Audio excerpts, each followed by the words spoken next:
Boa quarta, galera. Tudo bem com vocês aí? É...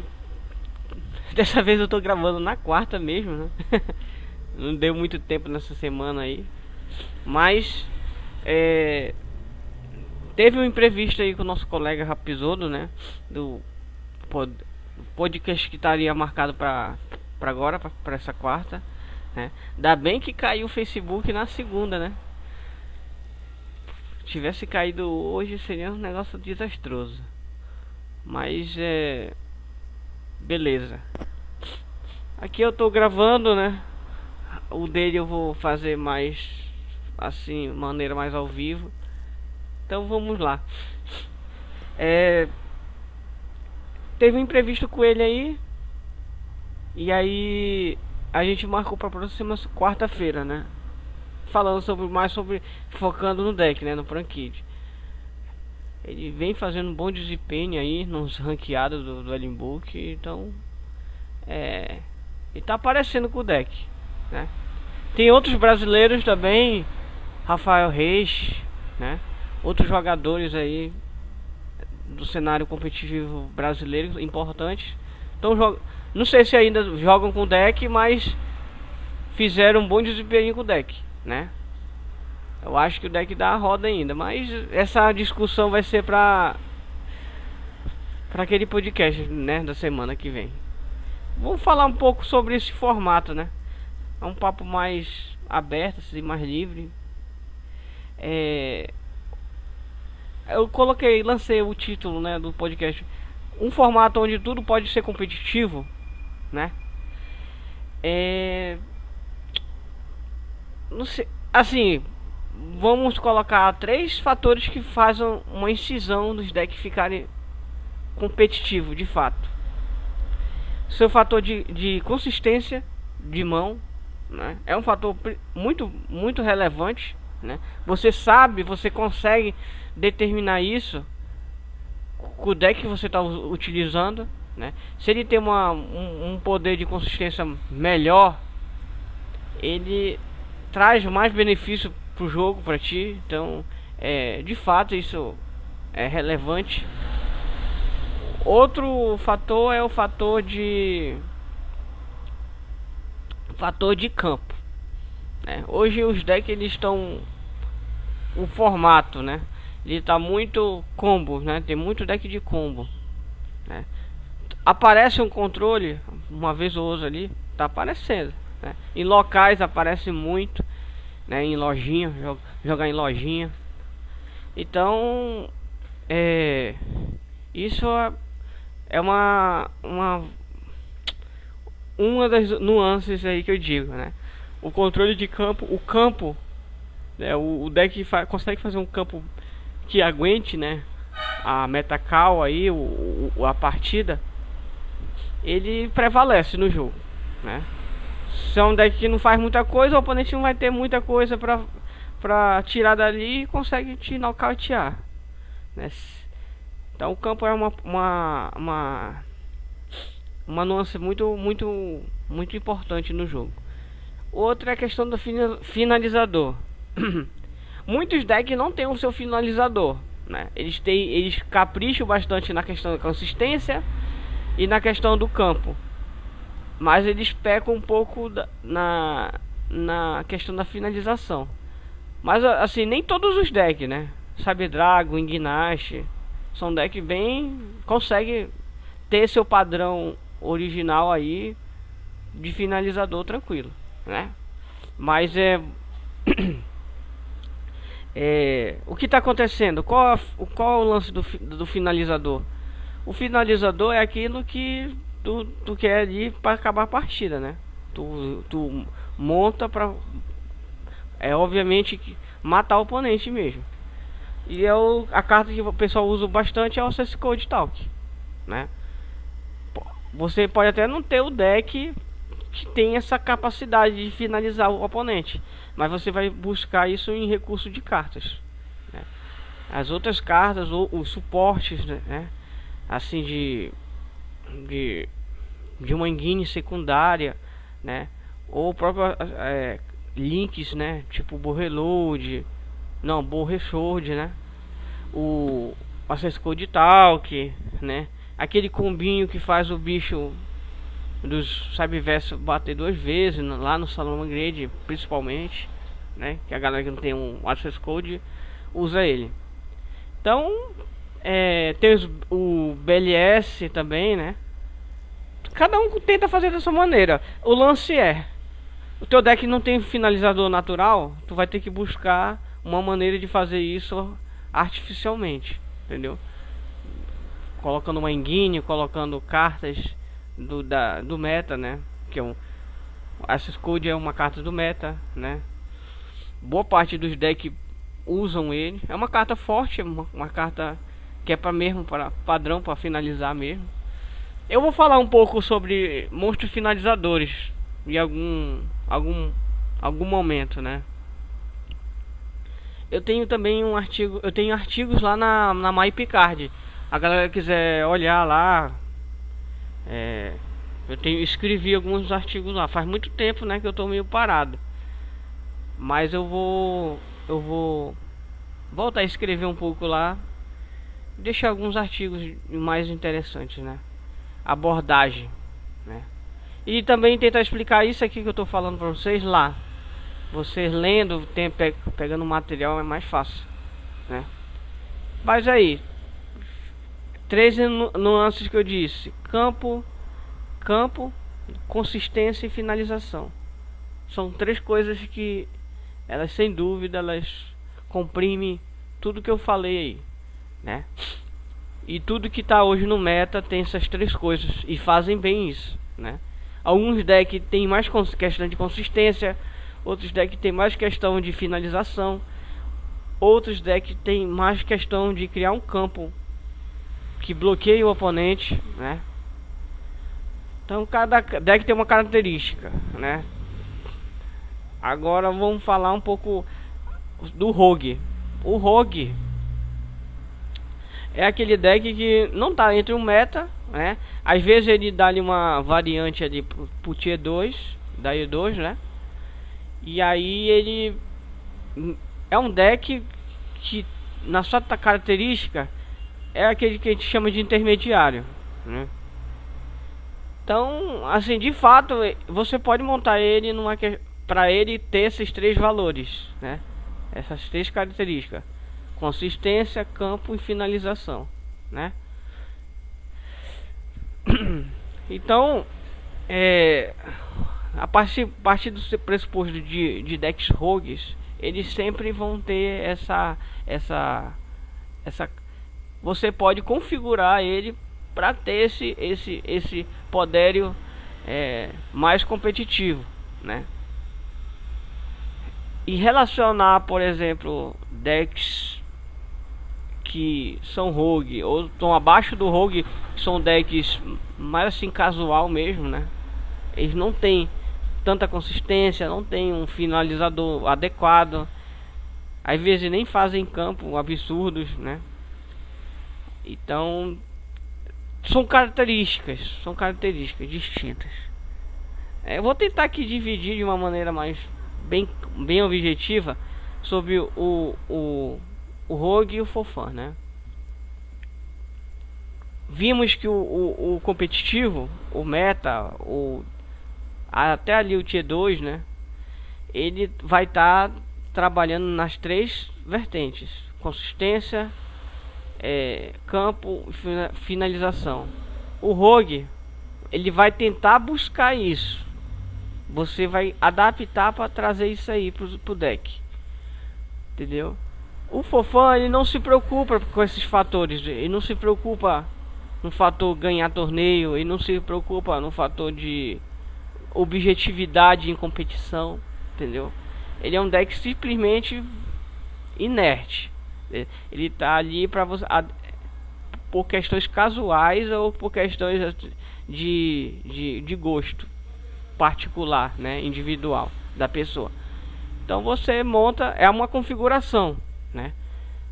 Basicamente o Fofã, ele é configurado para você utilizá-lo como bem entender, sem o intuito competitivo, sem o intuito de participar de torneio, sem o intuito de querer ganhar dos outros decks mais fortes, entendeu? Tem gente que monta um rogue, por exemplo, pra tentar, né, de uma maneira ali, vencer os metas. Tem gente que adora fazer isso. Então, é nesse sentido, né? Mas um deck assim com característica muito fofã consegue entrar no competitivo de maneira assim mais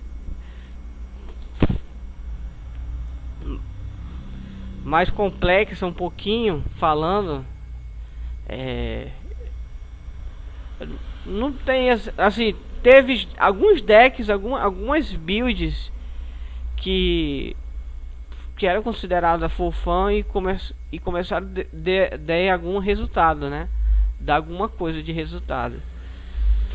Como é o caso do Plunder Patrol, né? Era um deck bem fofã, né? Bem assim, em termos, acho que não era um deck tão rogue, mas era um deck abaixo do rogue um pouquinho, mas bem pouco, né? Eu teria que fazer uma tier make aqui, né? Mas como é podcast assim de gravado rápido, coisa rápida, relâmpago, não tem problema. Mas vocês entendem, né? Vocês que procuram muito lista aí dos dias do deck, né? Os níveis dos decks. Vocês pode estar entendendo o que eu tô falando aí, né? Rogue fofã. Então ele subiu, né? Ele sobe com suporte. Uma carta que nem o Prankid. O Prankid ele tava bem fraco. Ganha o Link, né? O Link 1 e praticamente ele tem uma nova. Ele sai do modelo de um deck old, né? Daqueles modelos. Ah, vou jogar 2 cartas. Jogo com 2 cartas. Tem que fazer meu campo. Entendeu? Estilo Dino, né? Apesar que o Miscelâneo em si ele já era um bicho muito aloprado, né? Mas o deck precisava de algumas interações para jogar. E os decks modernos não. Os decks modernos, com exceção do Zodiac, todos eles jogam com uma carta, né? O Zodiac porque ele é um deck antigo, mas joga com uma carta, né? Levou um farelo aí na lista. Não sei se foi merecido, mas pela característica do deck, o deck é bem forte nesse sentido, né? Ele furou a bolha da própria camada dele, né? Ele é um deck antigo, mas que joga com uma carta. A Konami, pelo design da Konami, ela nunca vai querer buscar isso. Ela quer que os decks mais novos façam isso, né? De criar jogadas a partir de uma carta, né? Interações de uma carta. Então, sempre vai ser assim, né? Cartas que jogam com facilidade, decks que jogam com mais versatilidade. Então eles foi crescendo, entendeu? Vai aumentando o nível, né? A teste Light of Darkness é uma teste muito boa, né? Uma teste bem interessante, né? Já vi em alguns decks o Guide Águia. Eu acho que o Guide Águia também pode ter um fator de crescimento. Ele tá no Rogue, mas ele pode crescer no formato também, né? Tem cartas ali bem fortes, Snake High, muitas cartas fortes, né? Os Dungeons, né? O Ness ficou semi-limitado. Isso pode dar uma brecha pro deck fazer alguma coisa com o Dungeon. Então, e o suporte de Boost of Destiny, né? Que vai vir um Enforcer, aquela fusão nova, né? Que usa com a Anaconda lá. Que eu já tinha até falado sobre ele no vídeo anterior, né? Que eu achava sobre ele. É uma carta interessante, muito boa. Então, decks eles podem subir de nível com o tempo, né? Sempre buscando essas 3 diretrizes: campo, consistência e finalização. Sem finalização você não vence o jogo, né? Sem consistência você não consegue garantir sua vitória, né? Não consegue jogar. E sem campo o oponente simplesmente passa por cima de ti. Então não tem aqui que ficar falando tanto sobre nesses propósitos, né? É bem claro que o jogo se baseia nisso, no competitivo.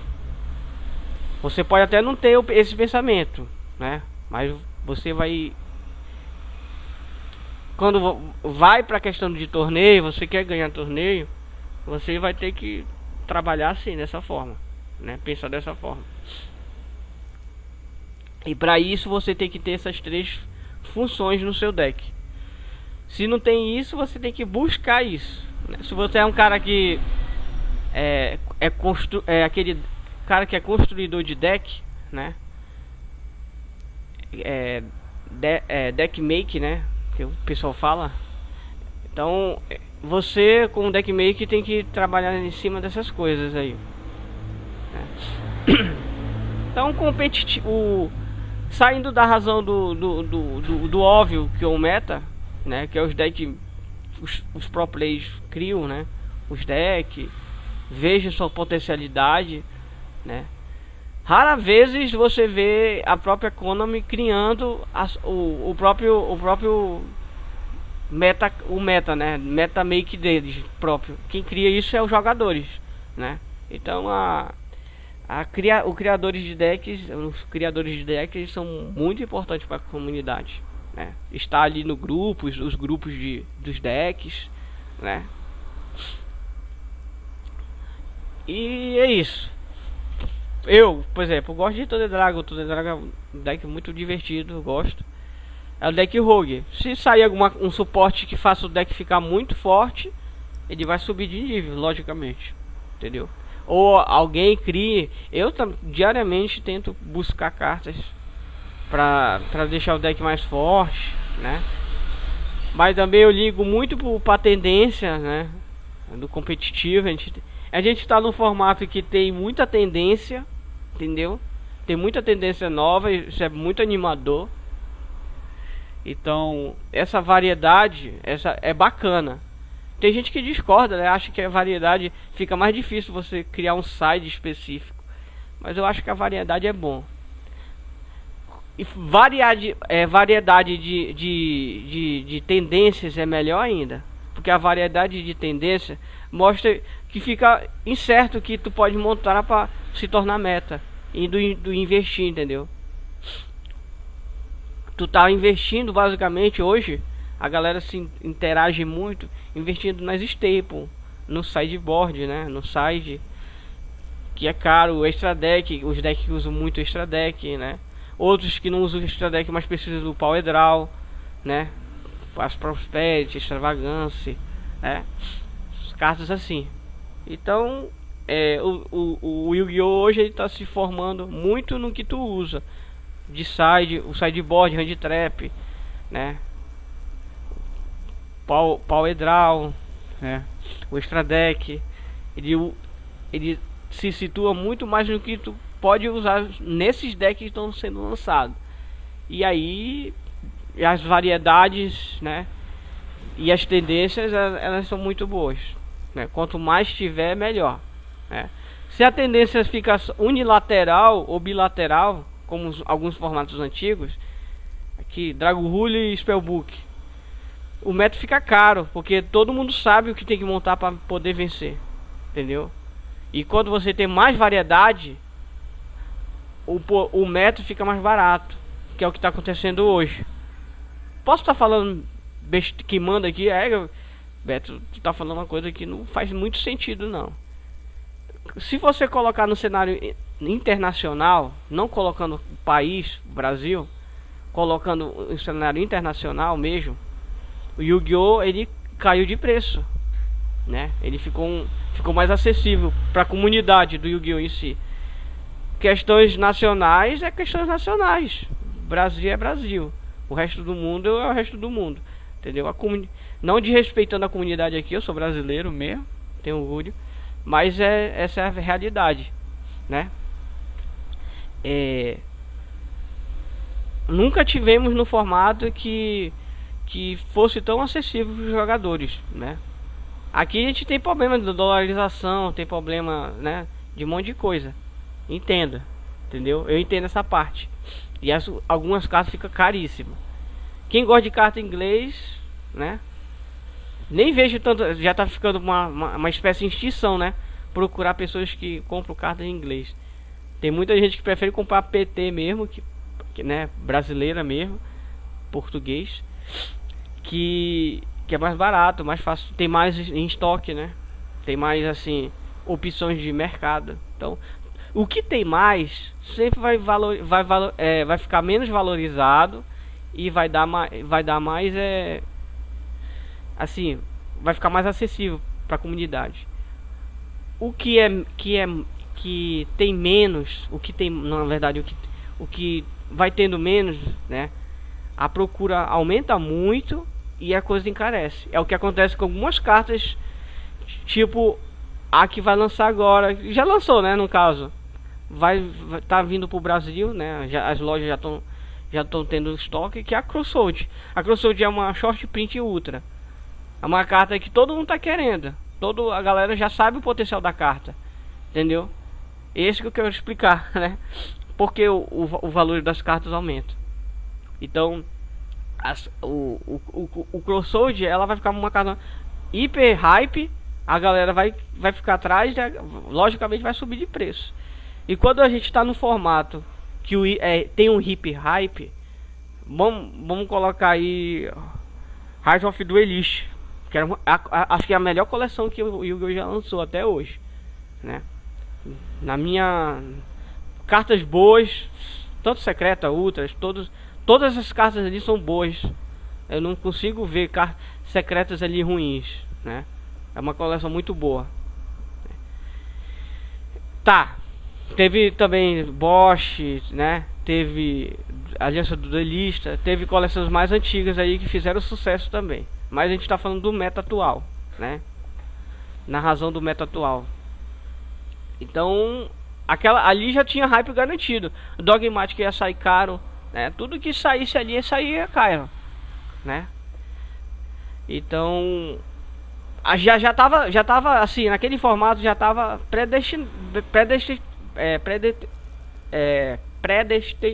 predestinado, né? Dogmática, Eldritch, Adamantium, né? Já tava as variantes, as tendências já tava para aqueles 3 decks. Então aqueles 3 decks certamente eles seriam mais caros. É o que não tá acontecendo hoje. A gente sabe que o Sword Souls, né, o Xian, né, Xiangliang, Xin, sei lá, mano, trava-línguas chineses aqui. Mas assim, aqueles caras ali já tem uma tendência de ser um deck que pode ser caro, né? Ao mesmo tempo que pode ser um deck barato, pode ser um deck caro, né? Não aconteceu, por exemplo, com o Virtual World. O Draito no começo eu já tinha visto gente fazendo core do deck bem barato, né? 500, 600 reais, né? Ali 400 reais. Eu não acreditei quando as cartas começaram a subir, entendeu? As ultra, as cartas tudo começaram a subir, né? Por exemplo, não gastei, acho que eu não gastei, foi bem baratinho o meu Guide Águia, eu não gastei o quê? 150 reais para montar o core do deck. Acho que nem isso. Se o deck tiver um hype, ele vai aumentar, lógico. É só de uma coleção, não tem reprint. Prankid também é só de uma coleção. Ele teve reprint, é um deck barato hoje em dia, né? Quando tava com o cachorrinho lá, né, o Miau Miau, normal, né, não tava na banish, o deck era bem requisitado, todo mundo queria montar. Até hoje, né, vejo bastante gente com o deck. E tem gente que simplesmente foda-se. O banish tá aí, né, que pegou um Miau Miau, beleza. O que eu posso fazer? Nada. Bora jogar. A gente tem outras cartas para jogar, utilizar. Então, fica nisso aí. As cartas, elas, quanto mais variedade, melhor. Entendeu? Quanto mais você tem tendências variar de variedades, melhor. Agora, quando a tendência fica unilateral, bilateral, ela bilateral no sentido até falei merda, né? Unilateral, porque bilateral seria ambas as partes. Não acontece isso. É unilateral de todas as partes. Mas é na questão de opções. Opções, né? Opções quanto mais você tem mais opções, as cartas, né, vão diminuindo, vão despencando, né? Então é isso. Basicamente deu até para dar uma aula de aula, não, né? Uma falada aqui sobre economia também, né? Porque cartas aumentam e diminuem conforme a sua, né, sua demanda, sua oferta e demanda, né? Aquela leizinha lá básica. E também que o formato variado ele é bom pra gente, pra nós na questão geral. Não tô falando só de Brasil, tô falando de geral mesmo. É melhor, é mais fácil de você montar os decks, tá mais acessível, né? O jogo tá ficando um pouquinho mais democrático nisso aí, na questão de, assim, de você ter, né, existe deck super caro. Draito é um Draito competitivo mesmo, é bem caro pros padrões brasileiros, né? Um Dogmatic agora ele tá ficando, eu não sei, bora ver como é que vai ficar essa questão aí do Dogmatic. Mas o Dogmatic também era um deck caro que pegou um reprint aí, tá despencando um pouquinho, né? A Nardi que é a carta mais cara do deck, e a Nardi é muito forte, né? Então é isso, entendeu? Era só isso que eu ia falar um pouquinho, né? Tudo pode ser competitivo, né? É os leques. A partir do momento que você consegue colocar no seu deck consistência, campo e finalização, seu deck ele tá entrando no competitivo. Você consegue fazer isso perfeitamente, parabéns, né? Ou você consegue fazer isso que ninguém faz. Você conseguiu fazer isso de uma maneira que ninguém faz, você já é um deck make. Você já está criando seu próprio deck. Isso também é bom. Isso prova que você está com habilidades apuradas acima da média aí da galera que está no competitivo, né? Botar assim. Então o papo aí acabou e é isso mesmo. Até a próxima até a próxima quarta-feira, né? Eu vou estar falando agora, vou estar focando só mais em um deck, né? Não vou falando só de um formato, não vou estar falando só de questão relacionada às estruturas do deck, não vou estar falando de preço de carta. Vou falar só sobre o Prankid, né? Eu não, vou falar com alguém que sabe do deck, né? Que sabe jogar com o deck mesmo e tem argumentos aí bem mais válidos que eu para falar sobre o Prankid. Então a próxima semana vai ter aí Prankids, né? E o nosso podcast da quarta é isso, né? Eu espero ter gostado. Discordar, amigo, vocês podem discordar que eu vou falar aqui, cada um entende de uma maneira também, né? Porque tem muita questão também de você entender o que a pessoa tá falando. Mas eu espero que a galera tenha pegado o gancho um pouco, né? Foi uma coisa mais natural aqui. Então é isso, valeu, falou, obrigado pelas visualizações, né? Eu não me incomodo com questão de like, de curtidas, mas ver meu vídeo passando dos 600, né, 800 views, pra mim tá ótimo. Eu gosto de visualizações, quanto mais visualizações melhor, né? Então é isso, porque aí eu vou estar trazendo novos jogadores para jogar com a gente, e quanto mais jogadores, melhor fica o jogo, né? Então é isso. Variedades. Eu gosto de quantidade, mano. Então é isso, valeu.